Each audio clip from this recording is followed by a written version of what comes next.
aquí, yo creo que se oirá lo suficiente. Yo tengo un proyecto bastante, tampoco, bien, vamos a hacer razón.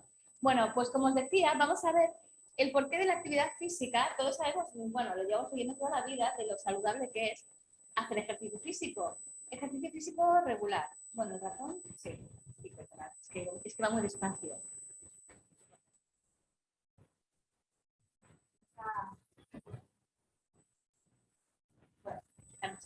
Bien, entonces, me gustaría conseguir que no se viera.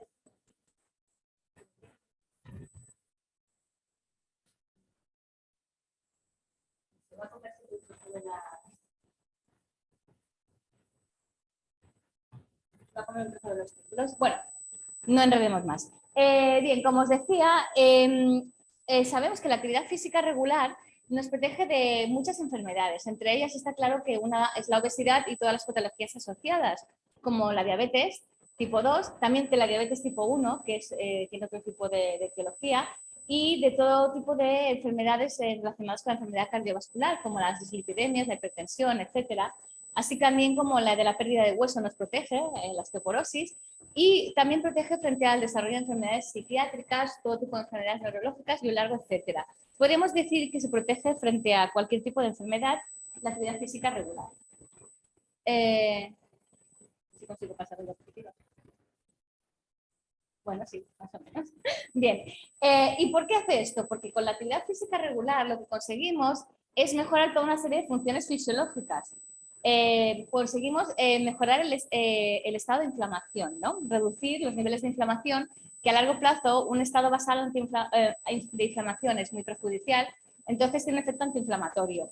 También tenemos efectos sobre la grasa corporal que acumulamos, sobre el propio tejido adiposo, sobre la microbiota del intestino, es decir, sobre todos esos microorganismos que viven en nuestro intestino y que hoy en día sabemos que tienen mucha relación con nuestra salud, y si tenemos un perfil apropiado, pues también nos ayudan a mejorar la salud, pues la actividad física también influye positivamente en ello.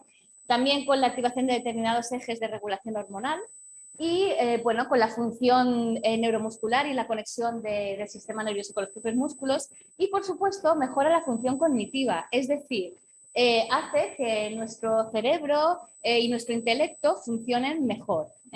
Esta famosa frase de mens sana in corpore sano, que luego volveremos a repetir, lo resuelve bastante bien.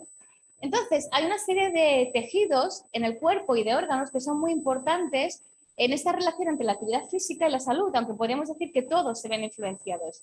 Por supuesto, el principal o uno de los principales van a ser los músculos, todos los músculos que son los que se mueven y nos permiten hacer esa actividad.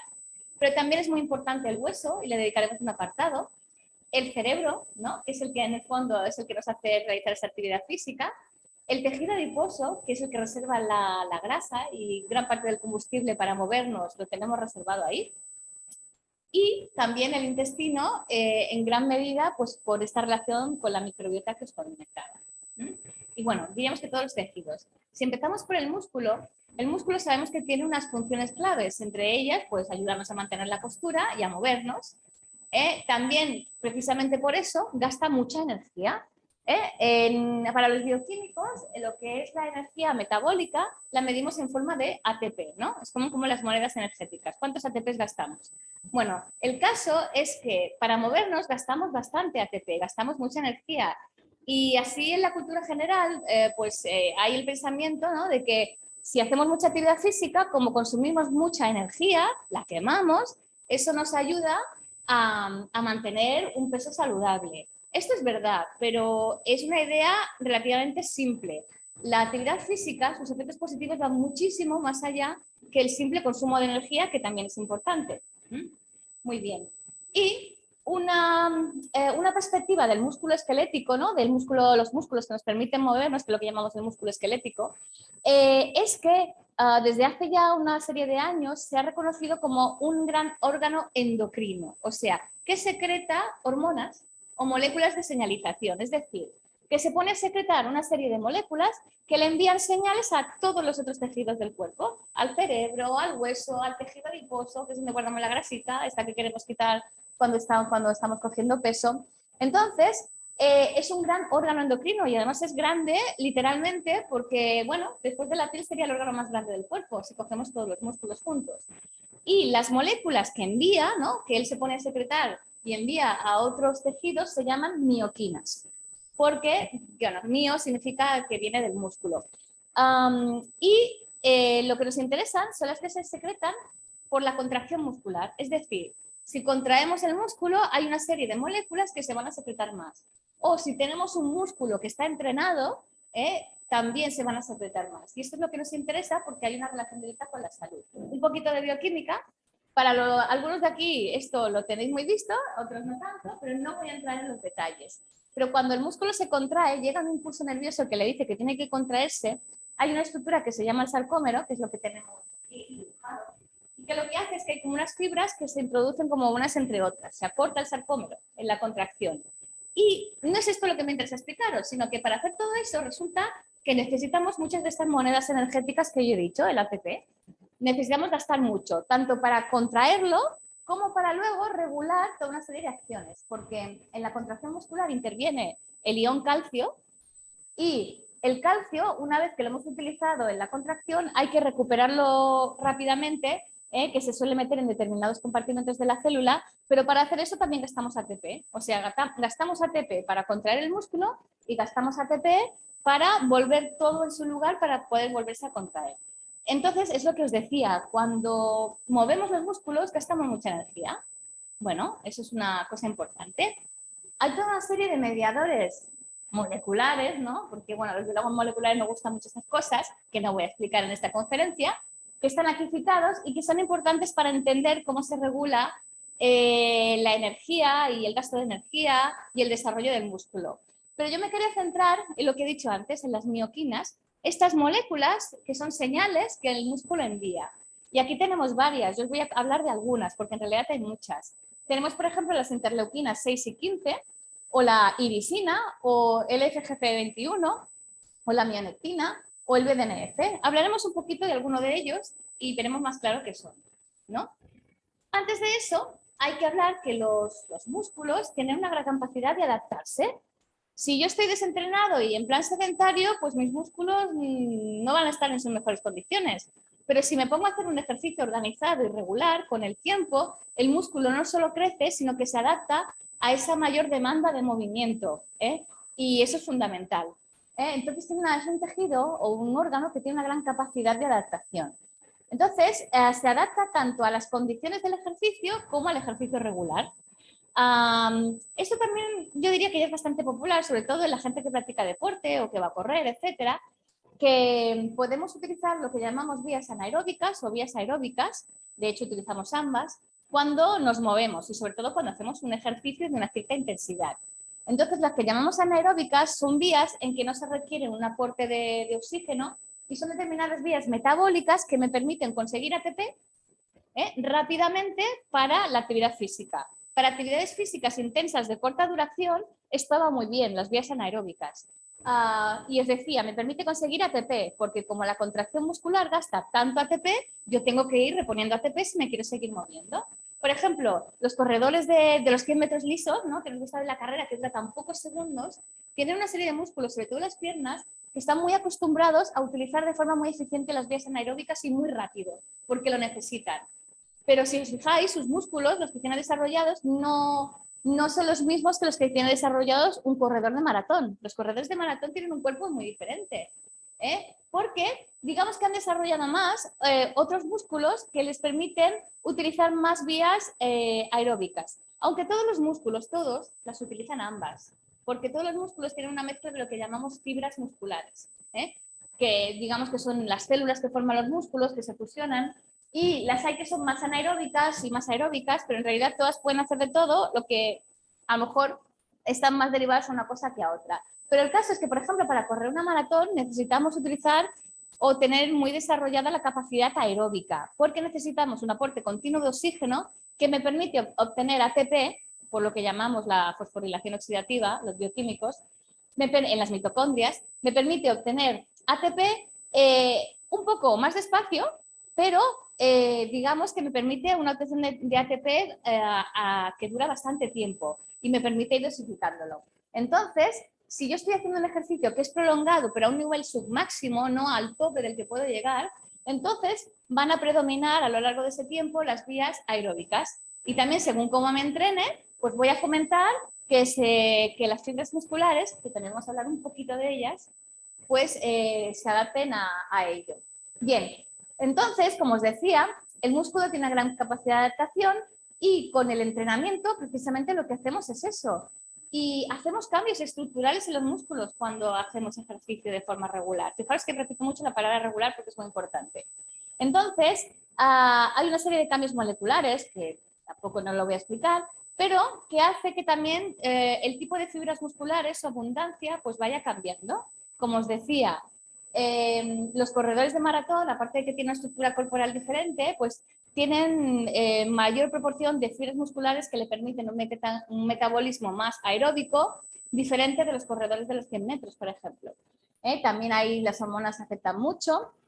Y, por ejemplo, si hacemos un entrenamiento de resistencia, en general incrementaremos la capacidad oxidativa y de resistencia a la fatiga y ya empezaremos también a ver ventajas, digamos, fisiológicas, porque al final hoy estamos hablando de salud. Entonces, por ejemplo, una cosa que pasa es que mejora la captación de glucosa, es decir, el azúcar que hay en sangre, los músculos la captan mejor para utilizarla. Y eso nos ayuda a ser más resistentes a desarrollar diabetes. A que no se nos suba el azúcar en sangre, ¿no? Que también sabemos que es tan malo. Y también aumenta la sensibilidad a la insulina, que es la hormona fundamental con la que nosotros regulamos los niveles de glucosa.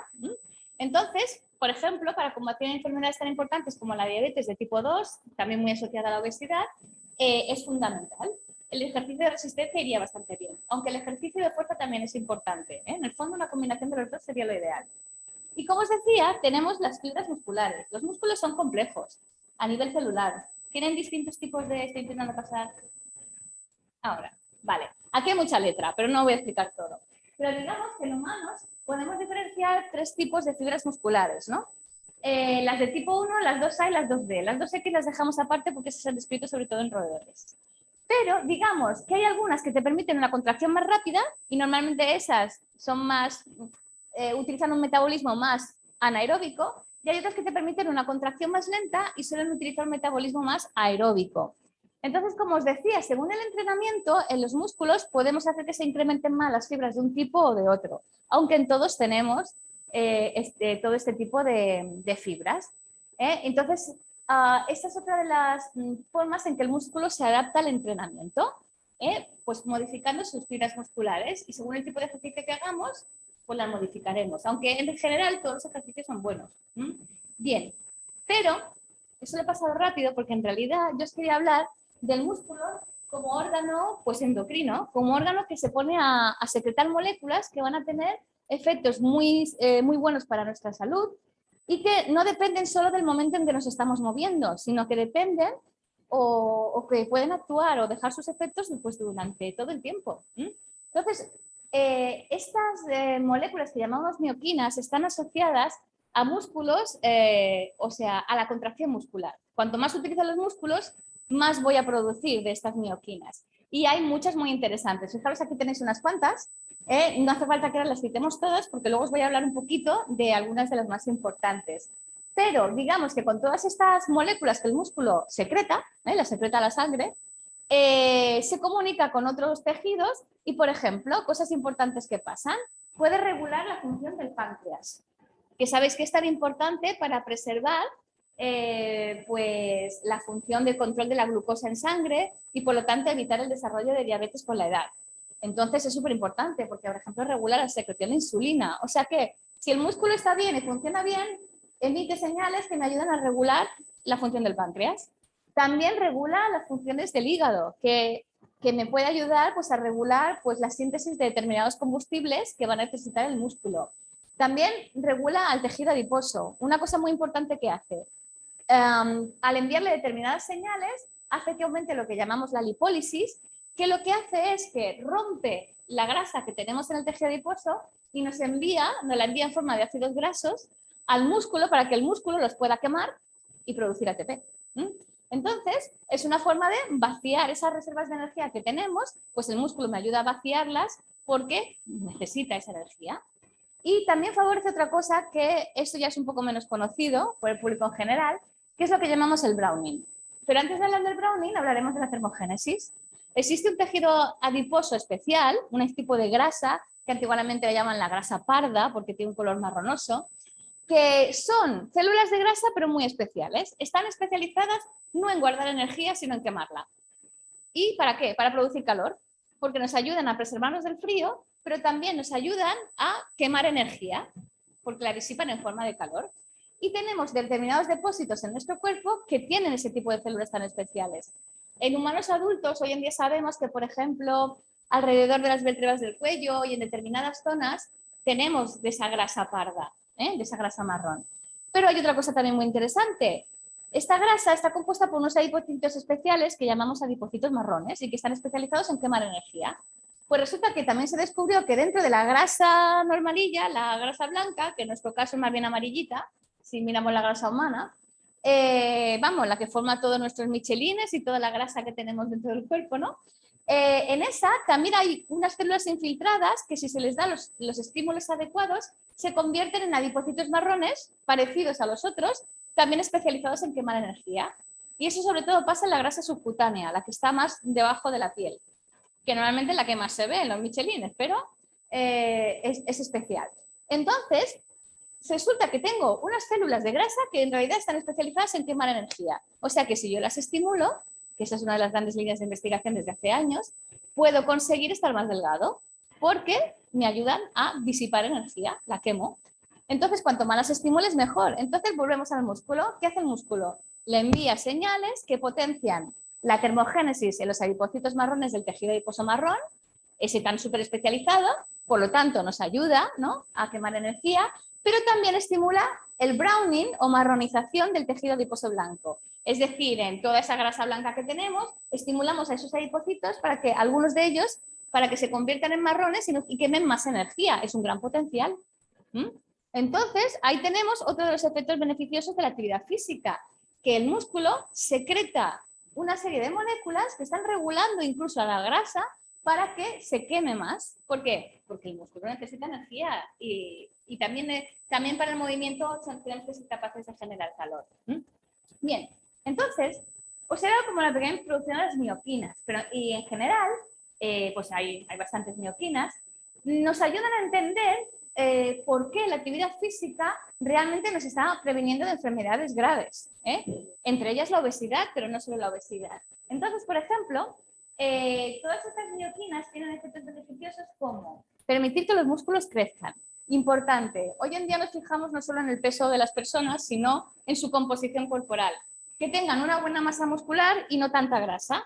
Entonces, si aumentamos la masa muscular dentro de unos límites razonables, pues eso es muy saludable. Pues hay mioquinas que nos ayudan a eso.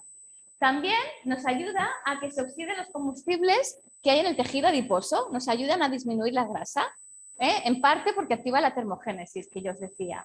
También nos ayuda a regular la sensibilidad a la insulina y prevenir la diabetes.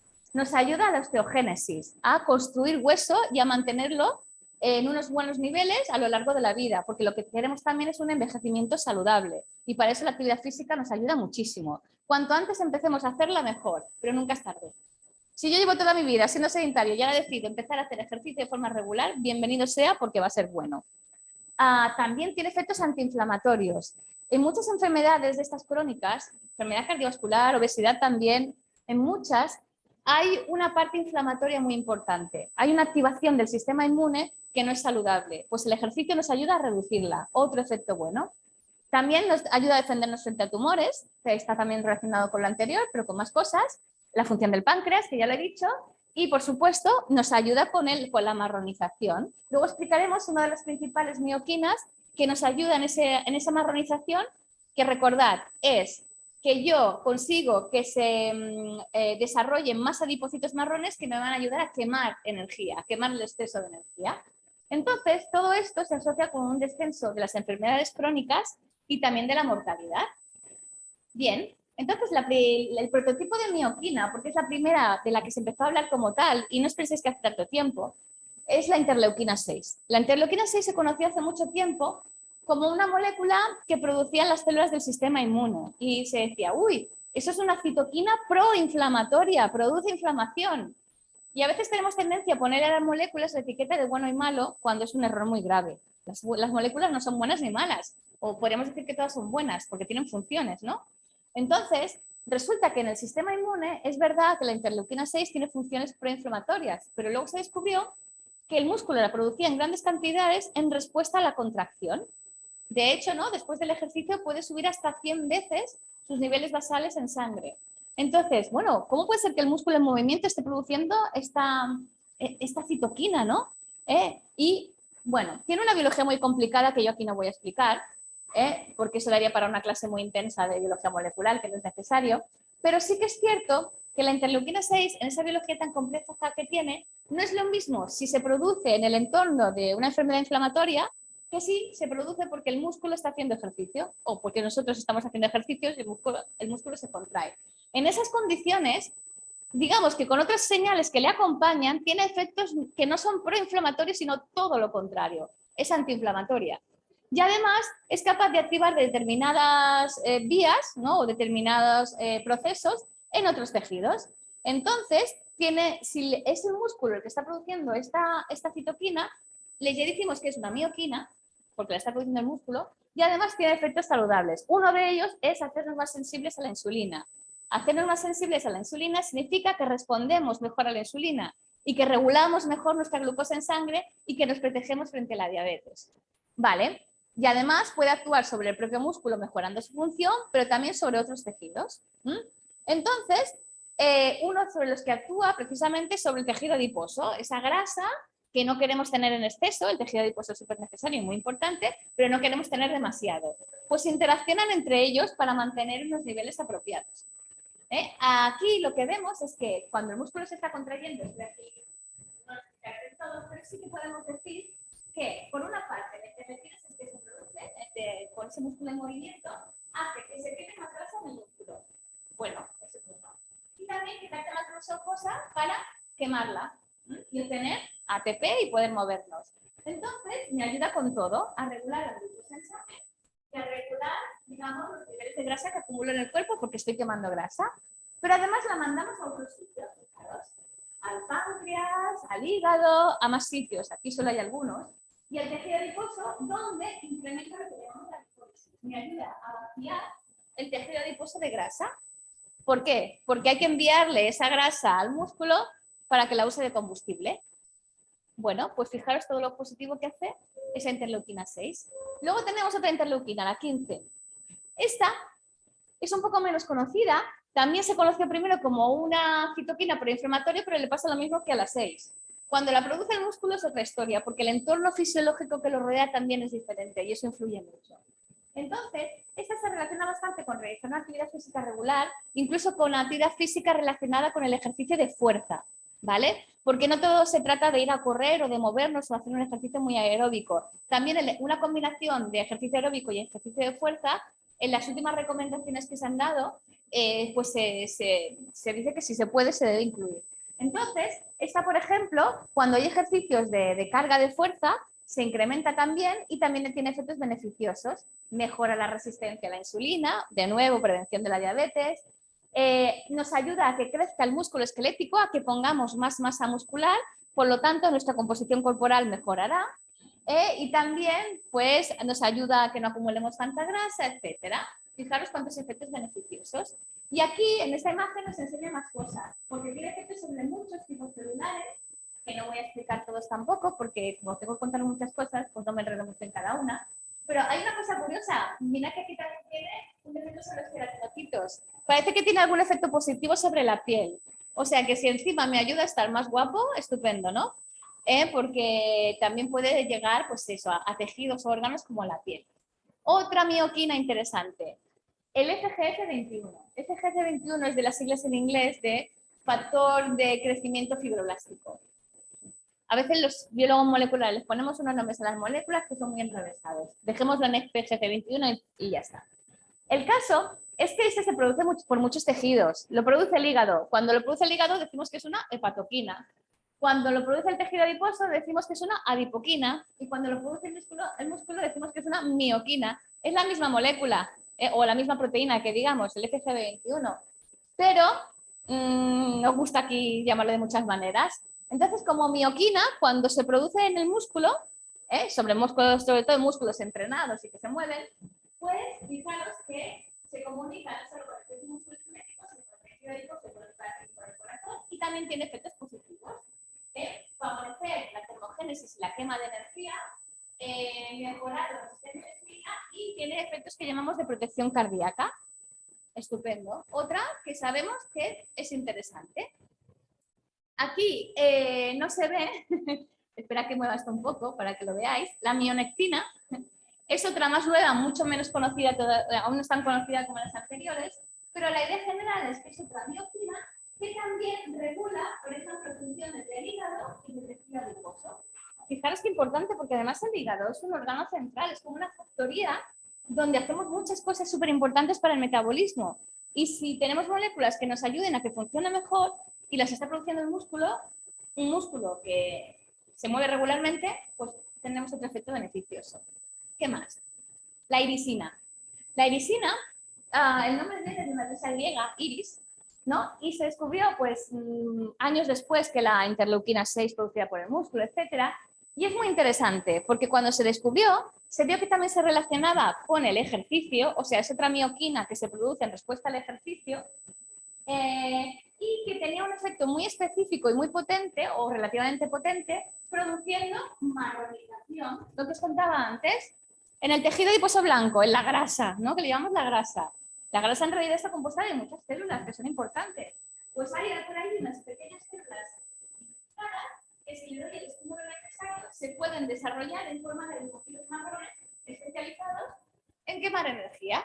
Por lo tanto, la irisina favorece también la termogénesis y podemos quemar más energía. Cuanto más me muevo y más ejercicio hago, más irisina produzco y más capaz soy de tener estos adipocitos marrones que me ayudan más fácilmente a quemar el exceso de energía que pueda comer. Por lo tanto, un efecto súper importante. La irisina estuvo discutida durante una serie de años, porque el grupo que la descubrió es verdad que es un grupo que sabe mucho del tema, pero cuando se intentaba medir en diferentes modelos y sobre todo en humanos decían, no, pero si es que en humanos no la podemos medir, es que no hay, es que no importa esta irisina, esta hormona no es importante en humanos. Pero era porque no teníamos buenos sistemas para medirlos, no se habían desarrollado las técnicas de laboratorio suficientemente finas como para hacerlo. Entonces, ellos mismos desarrollaron un sistema, ¿no? Esto es un artículo en que decía que por fin se ha redimido a la irisina, ¿no? En que, bueno, utilizaban una técnica que nosotros llamamos de espectrometría de masas, que no hace falta entrar en los detalles de la técnica, pero sí que os puedo explicar que cuando sí que la podían medir en humanos y hay unos buenos niveles de irisina, no es ninguna tontería como hormona. Y además explicaban otra cosa en el artículo que publicaron, que es que cuando nos ponemos a hacer ejercicio se secreta más irisina, pero las personas que habitualmente eran sedentarias pues llegaban a un cierto tipo de irisina. Un tipo de irisina llegaba hasta aquí, ¿vale? Y sus niveles basales eran más bajos. En cambio, las personas que estaban entrenadas y que hacían normalmente ejercicio, sobre todo de tipo aeróbico, pues tenían más irisina y además se elevaba más en respuesta al ejercicio. Por lo tanto, no solo demostraban que la irisina sí que había una cantidad suficiente en humanos circulando por la sangre, sino que además las personas que hacen ejercicio tienen más y producen más en respuesta al mismo. Y fijaros, vamos a compararla con otras hormonas. Es una hormona importante porque, bueno, sus niveles son más bajos que otras hormonas como la insulina, que son importantes. Pero, por ejemplo, la insulina tan conocida, pues resulta que en los niveles circulantes hay más irisina que insulina. Que haya más, la insulina sigue siendo muy importante, hay la cantidad que necesitamos, pero lo que quiero decir es que sí que hay una buena cantidad de irisina y funciona en humanos. Por lo cual tenemos ahí otro motivo por el que es interesante hacer ejercicio. Y resulta que la irisina también tiene más efectos. No solo nos ayuda a marronizar, después de hoy el concepto de marrón igual os cambia, hay los marrones malos, ¿no? De, qué marrón esto, no, qué problema. Y luego está la marronización del tejido adiposo, que es súper buena, ¿vale? Entonces, aparte de esa marronización, la irisina tiene otro efecto súper interesante, que es que ayuda a crecer el hueso o a regenerar el hueso, que con la edad cada vez nos cuesta más. Pues también tiene efectos directos sobre el hueso para que permita la formación de nuevo hueso. Esto también se ha demostrado. Por lo tanto, si queremos huesos más fuertes, pues hagamos ejercicio.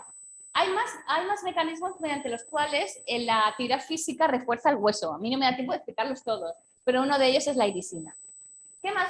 Bueno, aquí tenemos como un resumen. Fijaros, dos de las mioquinas más importantes o que están más estudiadas, la interleuquina 6 y la irisina en este momento. Fijaros que más o menos entre las dos pues consiguen músculo esquelético. Bueno, hay una serie de cosas moleculares, pero que tenemos más ácidos grasos, es decir, más grasa, que proviene del tejido adiposo. Que captemos más glucosa para quemarla y regulemos mejor los niveles de glucosa. Que crezca el músculo, que se regenere. Todo eso nos ayudan las dos. ¿Qué más cosas hacen? En el tejido adiposo favorecen que se rompa la grasa que hay ahí y se libere para que en el músculo se queme. Bien, nos ayudan a adelgazar. Bien, nos favorece la movilización y además la irisina hace otra cosa, que es que reduce la formación de tejido adiposo, impide que crezca tanto. Estupendo. En el cerebro. Aquí hay muchos interrogantes porque todavía hay muchas cosas que no se saben cómo se hacen, se van descubriendo, pero parece que tienen efectos sobre la modulación del apetito. Es decir, que haga que tengamos menos hambre. Luego hablaremos un poco del cerebro. Pues mejor aún, si estoy quemando más energía y encima tengo menos hambre, pues voy a regular mejor mi metabolismo. Y también, muy interesante, tiene papeles en la regulación de la función cognitiva, que funcione mejor nuestro cerebro a nivel intelectual y que se preserve con los años. En el hígado nos ayuda a regular una serie de cosas,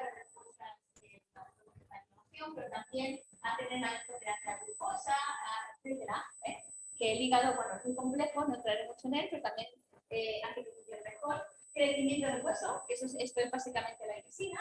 En el páncreas también, que mantener la densidad de células beta pancreáticas tan importantes para la insulina y para que funcione mejor el páncreas. Y también una regulación muy importante sobre el sistema inmune para que en general haya menos inflamación. Que no haya un exceso de inflamación y que además, una cosa que hace la medicina es que nos permite reducir la producción de radicales libres, que sabemos que son en exceso tan perjudiciales para muchos procesos metabólicos y para el envejecimiento y para el desarrollo del cáncer. Entonces, claro, con todas estas cosas que son positivas, es normal que el ejercicio... Ay, vamos a ver. No, no sé qué por qué se me ha entonces, pero ya está. Muy bien. ¿Qué más? El hueso. Claro, el órgano principal que pensamos cuando nos movemos es en los músculos, ¿no? Pero el hueso también. Y resulta que el hueso no solo es una cosa de soporte que hay que preservar, sino que también es un órgano secretor, es decir, también es un órgano endocrino. Y cuanto más actividad física hacemos, pues mejor le irá también.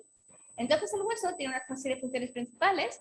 Por supuesto, nos da soporte estructural y nos ayuda a movernos, es allí donde se sujetan los músculos. Nos protege los órganos internos, ¿vale? Todo el esqueleto. Es un reservorio de calcio y de fósforo, muy bien, pero como nos puede sorprender, bueno, también es importante la hematopoiesis, los huesos largos. Allí está la médula ósea donde se generan las células de la sangre, pero también es un órgano endocrino. O sea que también se comunica con los demás, recibe señales y las envía. ¿Vale? Entonces, también se han descrito en los últimos años una serie de proteínas importantes, de moléculas, que funcionan pues, como hormonas, como señales metabólicas, que dan información a otros tejidos. Por ejemplo, el FGF23. Este se ha visto que es importante para regular los niveles de fosfato y de vitamina D. ¿Vale? Regula acciones del riñón, y por supuesto sobre el propio hueso, porque sabéis que el metabolismo de la vitamina D es muy importante para el mantenimiento de los huesos. La osteocalcina, otra que secreta el hueso. Esta parece que también tiene algún papel en el metabolismo energético y, digamos, en poder quemar energía y también en hacernos más sensibles a la insulina y, por lo tanto, lo que os decía, cuanto más sensibles a la insulina, mejor funcionará el sistema, más protegidos frente a la diabetes. Y también, esto se descubrió hace muy poco y llamó mucho la atención, se ha descubierto que hay alguna señal o señales, puede haber más de una, que le envían señales al cerebro, a una parte muy concreta, al hipotálamo. El hipotálamo es un centro del cerebro que es muy importante, entre otras cosas, porque controla muchas funciones, es pequeñito pero súper importante, pero entre una de sus funciones principales está controlar lo que comemos y cuánto comemos y cuándo comemos, o sea, lo que llamamos el control de la ingesta. A veces nos decimos, es que me gustaría tener menos hambre y así podría controlar mejor no comer tanto. Pues resulta que haciendo ejercicio a la larga tenemos menos hambre. Uno puede pensar, no, a mí el ejercicio me da hambre porque cuesta un montón de energía, necesito recuperarla. A corto plazo sí, pero el ejercicio regular hace que baje el hambre. En parte por cosas que hace el músculo, que luego volveremos a ello, pero también el hueso está implicado. Por ejemplo, esta molécula, que es de un descubrimiento bastante más reciente, se llama lipocalina 2. Es una molécula que responde a estímulos mecánicos. Cuando nos movemos, el hueso responde a esos estímulos y también al impacto. A veces hay ejercicios de impacto, cuando que saltamos, corremos, que también son importantes para que se liberen determinadas señales por parte del hueso. Entonces, el hueso, pues entre otras señales, una de las que secretas es esta lipocalina 2. Y resulta que se va al hipotálamo y nos dice al cerebro que no hace falta que comamos tanto, ¿vale? Digamos que tiene un efecto que se llama anorexigénico. Nos hace comer un poquito menos. Aquí tenéis un esquema que lo explica. Entonces, en los células de hueso se produce esta hormona que va a salir y activa determinadas neuronas a través de vías de señalización que llamamos nosotros y suprime el apetito. No lo suprime de no comer nada, sino que hace que tengamos un poco menos de hambre. Entonces, también nos ayuda a comer menos a la larga. Bien, y además se hablan entre ellos. O sea, ¿cómo no se van a hablar el músculo y el hueso si están tan relacionados? Pues entonces, muchas de las señales que os he contado que envía el músculo, se las envía el hueso. Y el hueso también, de esas señales que produce, se las envía al músculo para en conjunto funcionar mejor. Esto es un poco lo que refleja esta imagen, ¿no? Determinadas mioquinas me ayudan a regular la función del hueso y determinadas osteoquinas, claro, la produce el hueso son las osteoquinas. Fijaros que es muy fácil. Quina detrás y en delante lo que significa el tejido. Hueso, osteoquina. Músculo, mioquina. Tejido adiposo, adipoquina. Va así. Tejido hepático, el hígado, hepatoquina. Es todo el rato así. ¿Vale? Entonces, entre ellos también se envían señales y se regulan el uno al otro de forma bastante positiva. Aquí. No, si no me voy a dejar. Perdón. Ahora ya está.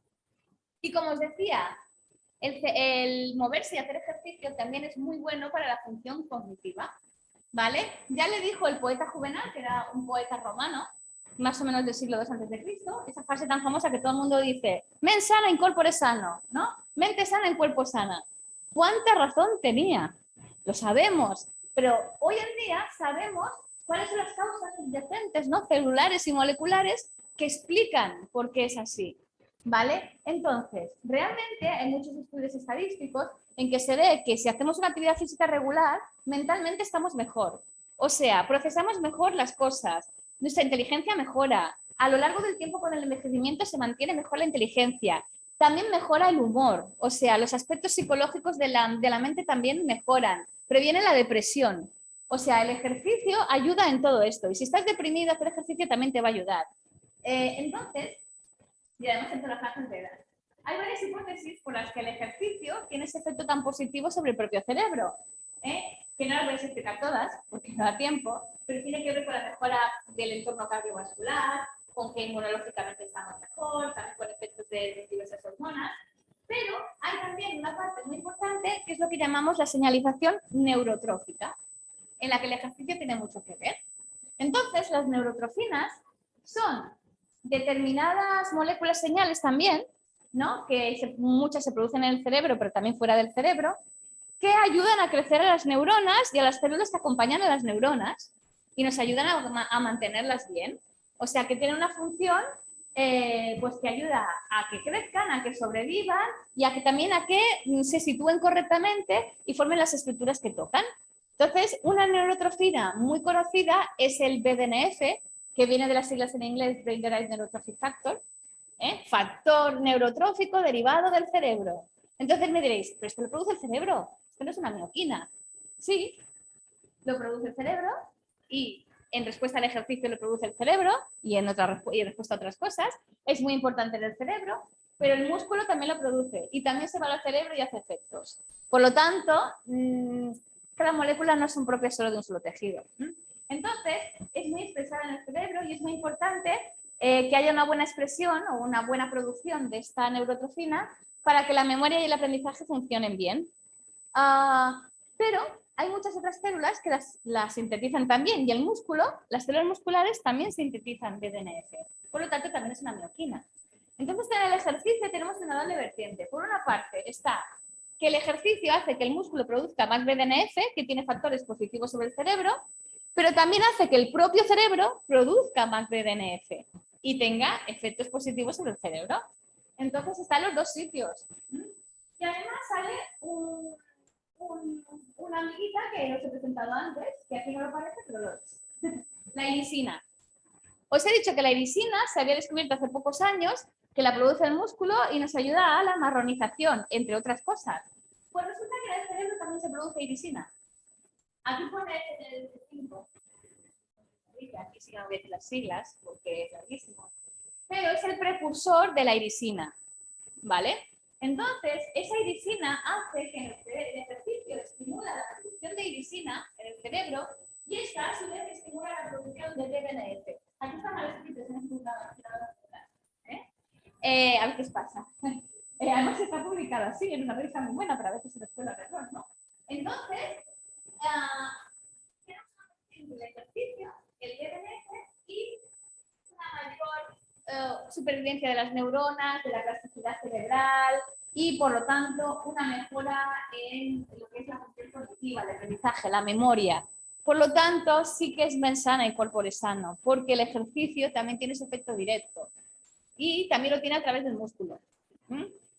Aquí, en este esquema, vemos cómo el músculo, a partir de unas determinadas vías, también produce irisina, que produce antes, y esta irisina que produce el músculo también se va al cerebro, y fijaros que tiene efectos sobre todos los tipos celulares importantes, sobre las neuronas, pero también sobre las células que llamamos de la glía, que son necesarias para la estructura cerebral y para acompañar y alimentar a las neuronas, que son muy importantes también para la función de las neuronas, que son los astrocitos y la microglía.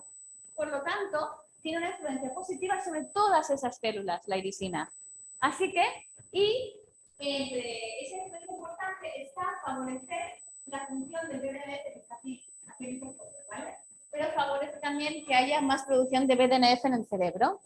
Así que están muy relacionados la irisina y el BDNF. Están conectados y esto nos ayuda pues, a que nuestro cerebro funcione mejor. Estupendo. Vale, entonces, he insistido mucho rato, regular. He repetido varias veces lo de actividad física regular. No se trata de hacer ejercicio un día y, bueno, al menos esto que he hecho tendrá algo positivo.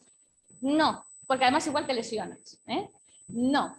Necesitamos que sea un ejercicio más crónico, más regular, más sostenido en el tiempo. Hay que ser constante. ¿Por qué? Por ejemplo, aquí tenéis dos comparaciones muy interesantes. Si hacemos un ejercicio agudo, ¿vale? Pues, por ejemplo, hay determinadas moléculas también en el cerebro, en el hipotálamo, que se producen, que lo que van a hacer es que tengamos más hambre y comamos más, y además reducen el gasto energético porque como estamos gastando mucha energía hay que guardarla. Entonces, cuidado, no perdamos demasiada energía. Esto es una respuesta muy básica y muy primordial. En cambio, si lo que hacemos es un ejercicio crónico, regular, sostenido en el tiempo, no hace falta que sea intensidad máxima, sino subóptima, perfecto, pues es verdad que se vuelven a movilizar estas moléculas, cuyos nombres tampoco voy a molestarme en explicar, pero algunas más que otras. Y al final lo que tenemos es aquí, que a la larga tenemos menos hambre en general y vamos a comer menos. No nos damos cuenta, pero comer menos. Y vamos a gastar más energía. Hombre, con todo lo que se ha la marronización, eso es una gran parte de eso, entre otras cosas. Y por lo tanto, bajar el peso. O sea, con una sesión de ejercicio, hoy he ido al gimnasio, hacía meses que no iba, y he hecho una sesión y he perdido 2 kilos. Has perdido agua, sobre todo, ¿vale? Porque además, cuando haces un ejercicio muy intenso, así a corto plazo, en los músculos guardamos energía en forma de glucógeno, que cuando se rompe nos da glucosa que necesitamos. Y el glucógeno se almacena con bastante agua.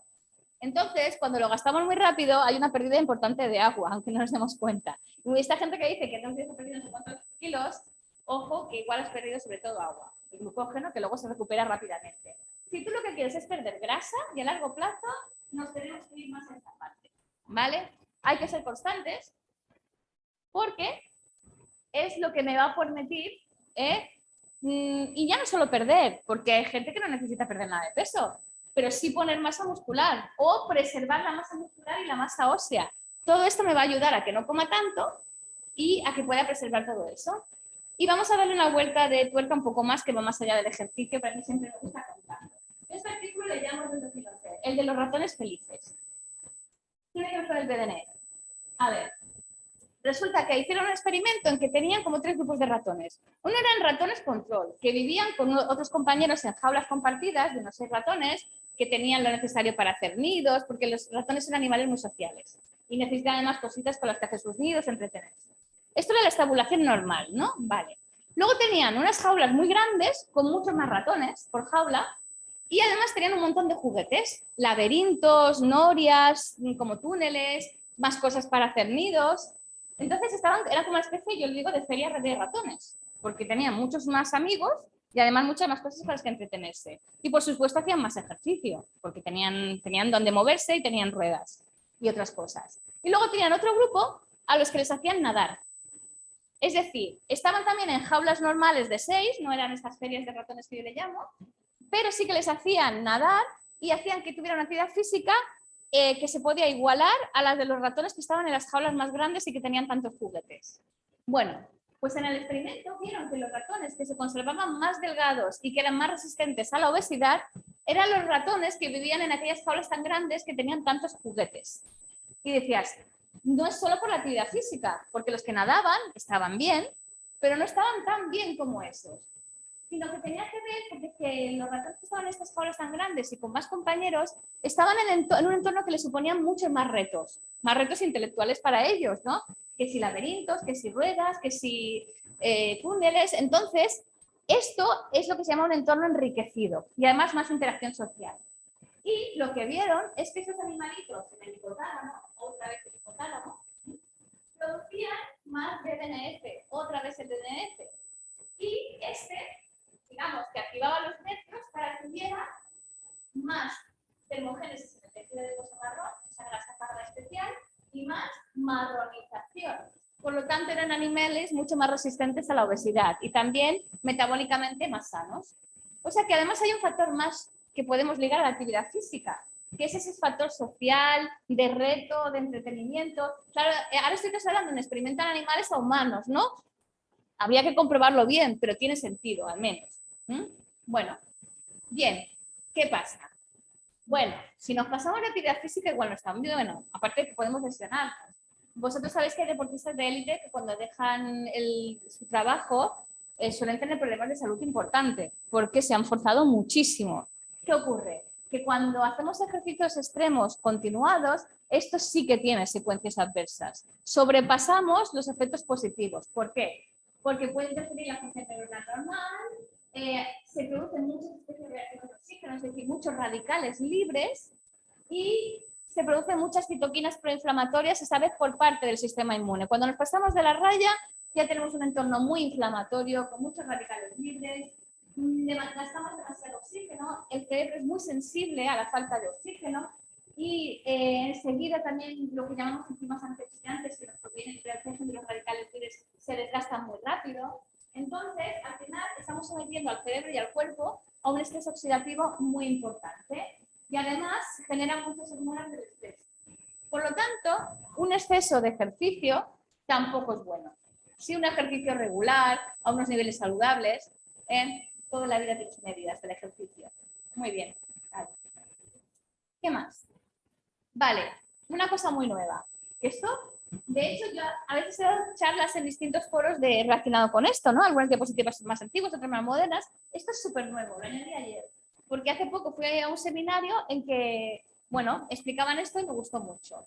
Los efectos transgeneracionales. No solo es la actividad física que hacemos nosotros, sino la que han hecho nuestros padres antes de tenernos. También influye en nuestro metabolismo y en que estemos mejor. Y me diréis, la madre, la que está embarazada, durante el embarazo, claro, si hace ejercicio está mejor, el embarazo va mejor. No, sí, eso es verdad, sí, pero va más allá de eso, el padre también. O sea, el ejercicio que nuestros padres han hecho antes, en el entorno de, digamos, de ese momento de la fecundación, ¿no? En que, digamos, se creó nuestra primera célula. Y también, por supuesto, la madre durante el embarazo, esa actividad física también tiene efectos beneficiosos sobre la salud de la descendencia. Hay lo que se llama una programación metabólica. Se nos dejan una serie de marcas, ¿no? En nuestro desarrollo que nos hacen que en el fondo podemos ser más resistentes a determinadas enfermedades. Os pondré un par de ejemplos porque es un campo que ahora se está empezando a estudiar mucho y aún muy desconocido. Se saben algunas cosas. Por ejemplo, los padres, que no son los que están embarazados. ¿Qué hace el padre? Bueno, ya sabemos lo que hace el padre. No hace falta que lo explique. Vale. Pone el espermatozoide. ¿Qué pasa? Si el padre es un padre que está haciendo una actividad física regular, sus espermatozoides también van a llevar determinadas moléculas que van a influir en ese embrión que se va a generar y en su salud futura. Por ejemplo, se sabe que si los padres hacen ejercicios, están experimentos en ratas, en ratones, aunque creo que hay ciertas asociaciones también en humanos, que se producen ciertos microRNAs, igual, ¿vale? Son un tipo de ARNs especiales que regulan muchas cosas, ¿no? O que tienen una regulación importante, en lo que llamamos nosotros la epigenética. Entonces, se ha asociado con que su descendencia tenga mejoras en sus capacidades cognitivas, el aprendizaje y la memoria. O sea que el ejercicio de los padres, según lo que hemos visto en roedores, puede afectar a que la descendencia sea más lista, ¿no? Simplificando un poco esto. Entonces, esto es una ventaja con respecto a ratones sedentarios y, por supuesto, las madres. Porque las madres, además, tenemos que son las que están embarazadas. Y durante una serie de tiempo, en ratones son 21 días y en ratas, en humanos sabemos que son 9 meses, o más bien 42 semanas, 40-42 semanas. Vale. El ejercicio prenatal. Durante el embarazo también es importante hacer ejercicio. Un ejercicio adaptado a la embarazada, ¿no? Que no sea perjudicial, pero que sí que sea ejercicio. Vamos. ¿Qué pasa? La placenta. También un nuevo campo que se está investigando mucho relacionado con esto. Resulta que la placenta, por cierto, que produce placentoquinas. No sé si algunos lo habéis oído nunca. Yo la primera vez que oí este concepto fue hace nada, hace un mes y pico en un seminario. Y digo, claro, pero ¿cómo se les va a llamar? Claro que la placenta produce moléculas de señalización. La placenta se comunica mucho con la madre y con el feto. Entonces, por una parte, el ejercicio que hace la madre durante el embarazo, y seguramente también está incluido por lo que he hecho antes, es que ayuda a la placenta a producir determinadas placentoquinas que hacen que la placenta funcione mejor. Si la placenta funciona mejor, el embarazo también va mejor y, por supuesto, el desarrollo del vástago, ¿no? Del descendiente. Y, por ejemplo, apelina, que es otra pues, molécula interesante, que también hace que la descendencia luego esté mejor. Irisina, otra vez. Ahora resulta que la irisina también tiene efectos, por ejemplo, sobre la propia placenta para que funcione mejor. Y también la hiponectina, que es una que se descubrió en el tejido adiposo, pero que también produce la placenta. ¿Y qué pasa? Pues que a través de la producción también de estas placentoquinas, aparte de hacer que la placenta misma funcione mejor y que por lo tanto el embarazo vaya mejor y haya menos riesgo de preeclampsia y de determinados problemas graves, también influye sobre el desarrollo de diferentes tejidos y lo programa. Ayuda a programarlo metabólicamente para que después, a lo largo de su vida, esté más protegido frente a determinadas enfermedades.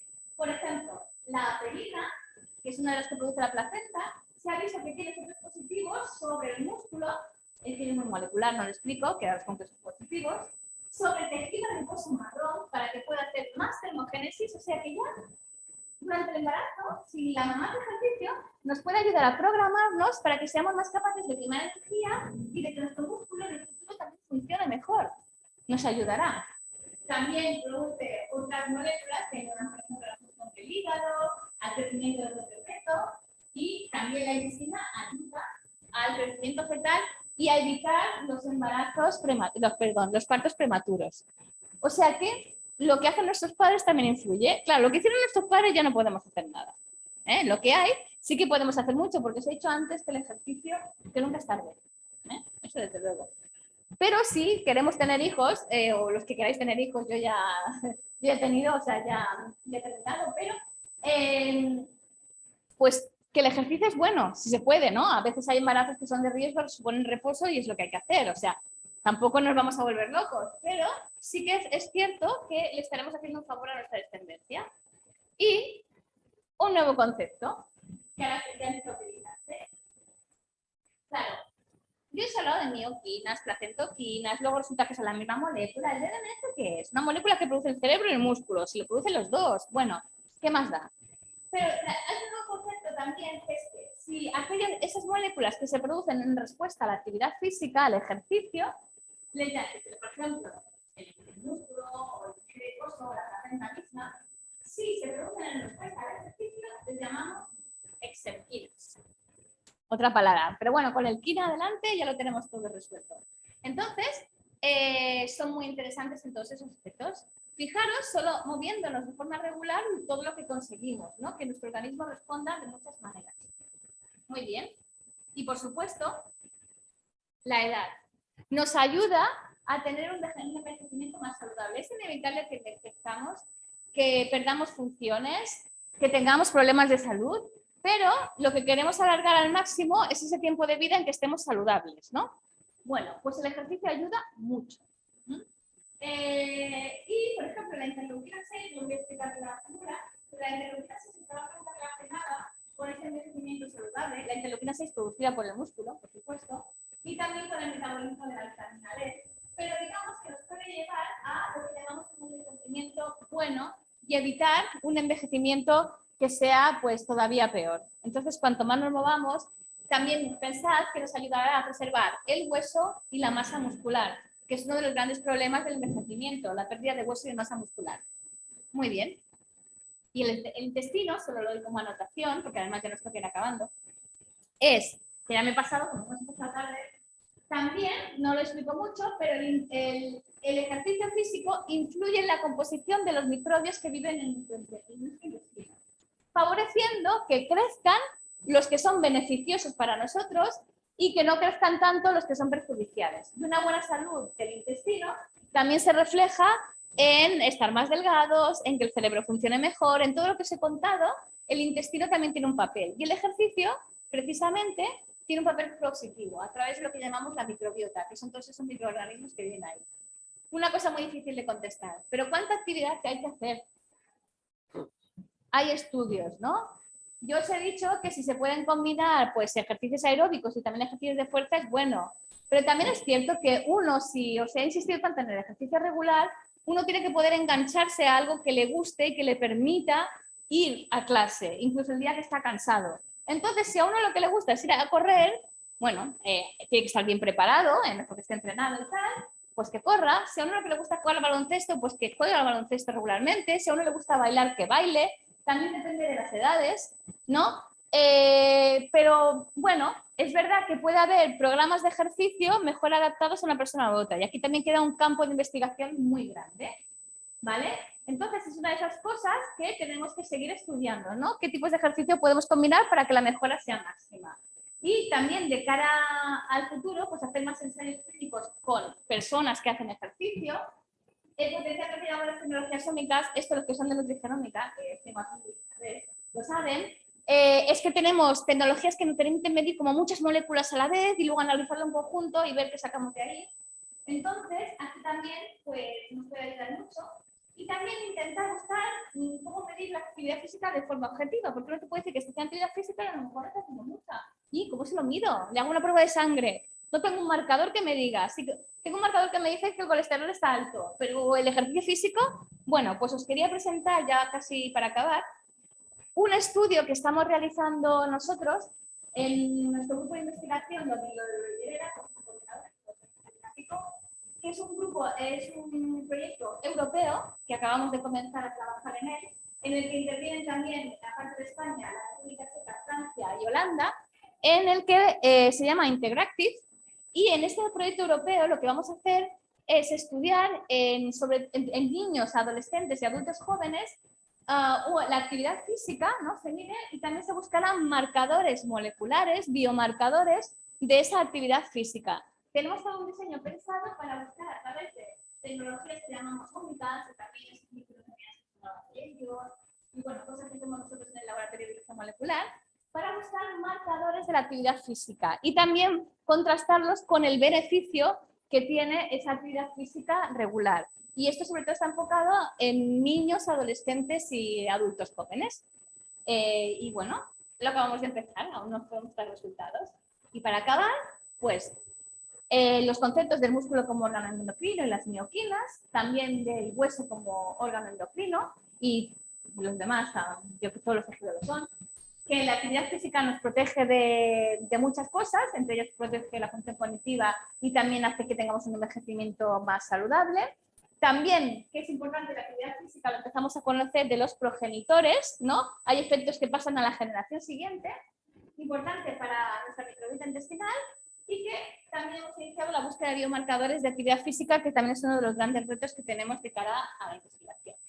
Y bueno, he cogido un refrán popular y lo he puesto un poco más friki. Entonces yo diría que muy buenas piernas, muy buen corazón y también las exerquinas. Así que muchas gracias.